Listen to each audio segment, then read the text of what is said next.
Welcome to Blooming Wildwood Homestead.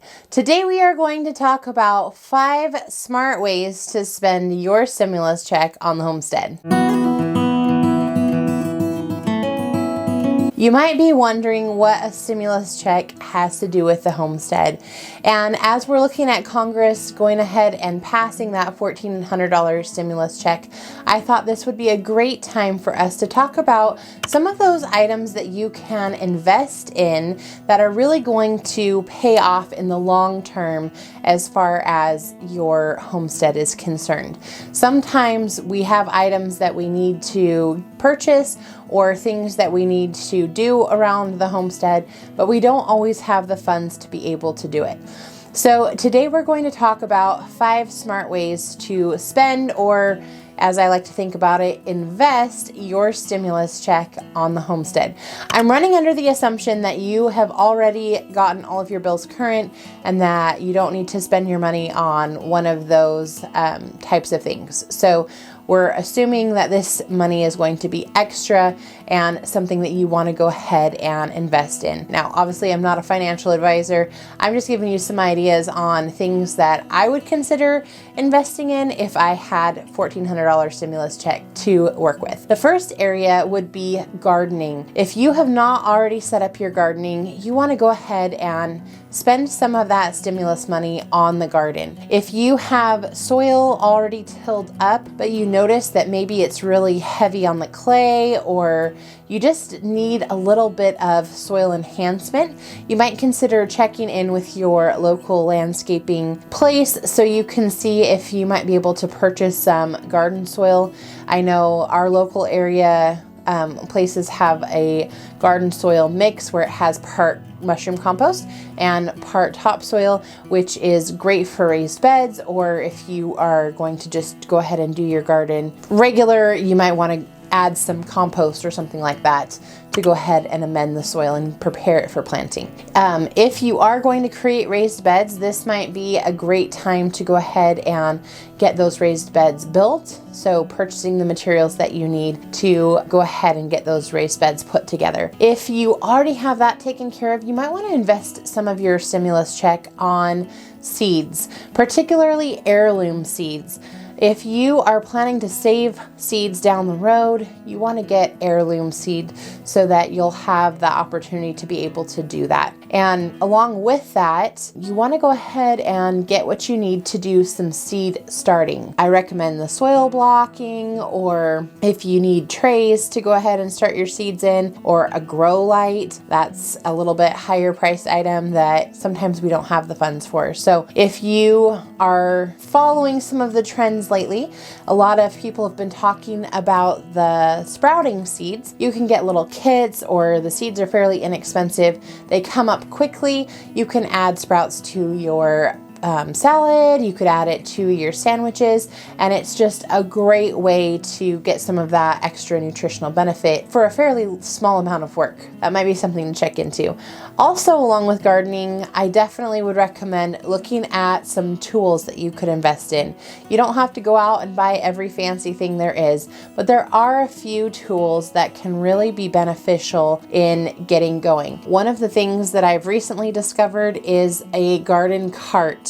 I didn't think that I would really need one or that I would have use for one, but last year I saw my parents using it at their homestead for harvesting their vegetables. They were able to put those into the cart, and then they even used it for planting out. They would take the flats and put them into the cart and then take them out into the garden. This year I invested in a garden cart for myself, and I've been using it already for pruning because I can put all of the limbs into my cart and then carry those off to wherever I'm going to dispose of them. So I would recommend checking into that. There are a couple of different sizes, and I will definitely link all of the items that I'm talking about down in the description.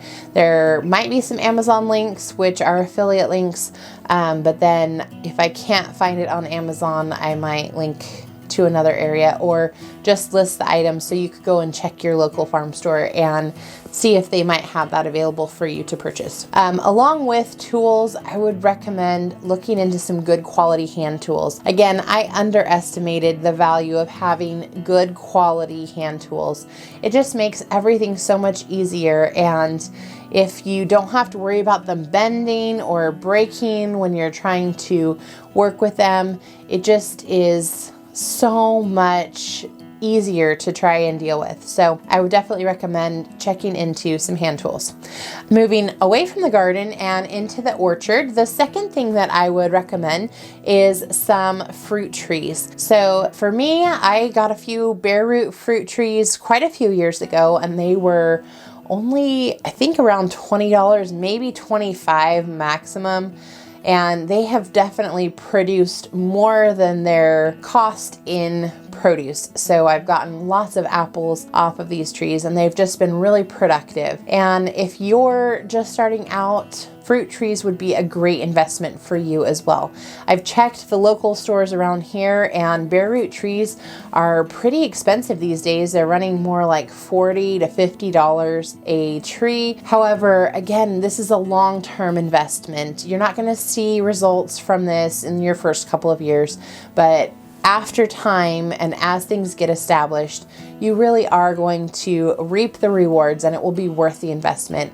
And as much as I've seen things going up, I think it'll be money well spent. The third thing that I would recommend investing in on the homestead would be berry plants. Again, this isn't something that you're going to see rewards from this year, but if you can get your area set up, then in the future, you're going to be able to maintain that and really get a good crop of berries off of your plants. If you want to do raspberry plants, you could get a little trellis area set up for them so that you've got them contained and they're easy to work with. And then bare root strawberries should be coming out soon. Maybe they're already out depending on what grow zone you're in, and that would be great to be able to put in.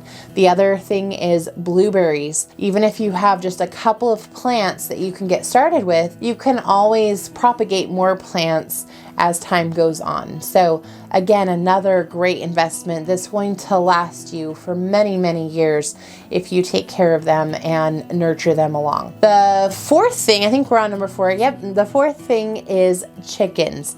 If you have not already established a chicken coop, this would be a great thing to invest your stimulus money on. So if you need to put together a little shed, you'll want to be able to purchase the materials needed for that. You want to be able to get the feed and water and just get everything all set up, your nesting boxes, so that you've got your coop ready to go. And then, of course, purchasing some chicks. Again, this is an area that really has gone up in price. Locally, chicks are running about $4 per chick this year, and that's way more than we've seen in the past. I think last year they were $1, maybe $1.50, and that seemed expensive compared to what they had been years ago. So definitely check into getting started with a chicken coop. If you already have your chicks and you've got your coop set up, this might be a great time for you to look into incubating eggs for the future. And again, that might not be something you're doing right now, but we're investing into things that are going to provide long-term value for the homestead. The fifth thing that I would recommend investing in would be canning. If you are getting started with homesteading, you're probably looking into gardening and trying to develop out that area, which means that you're going to want to be able to preserve all of the produce that you're able to grow in your garden. And one of the ways that you can do that is through canning.